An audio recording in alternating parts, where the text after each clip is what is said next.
नमस्कार मो ना निवेदिता आज मोर जने भौणी जन्मदिन थिला तो मु भाबिली ताको गोटे स्केच गिफ्ट करिया पई आउटलाइन टा काली राती रे ही मु बनै देइथिली आ तारो जेतिकी सब अदर लाइन गुडा थिला ताको मु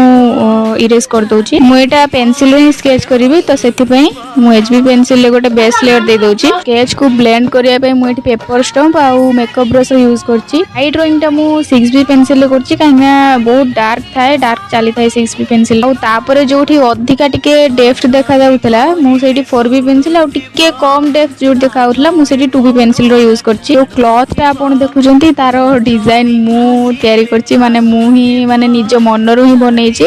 रेफरेंस रे ते क्लियरली विजिबल होनथला क्लॉथ रो डिजाइन टा केमिति लागिची कमेंट रे निश्चय जणाइबे ड्राइंग टा ऑलमोस्ट सरी आसिलेनी फाइनल रिजल्ट देखिया पूर्व जदि आपण माने मो चैनल रे नुआ अछंती ताले चैनल को सब्सक्राइब निश्चित कर देबे जदि आपण माने स्केच ऑर्डर दवा पई चाहउछंती ताले स्क्रीन रे जो आईडी आछी से आईडी रे मते क्लेम करन तो एटा रहिला मोर फाइनल रिजल्ट केमिति लागुची गोटे सुंदर कमेंट कर दियंतु आपण तो देखियो हम भोनी ड्राइंग देख साला परे कोन रिएक्शन दोछ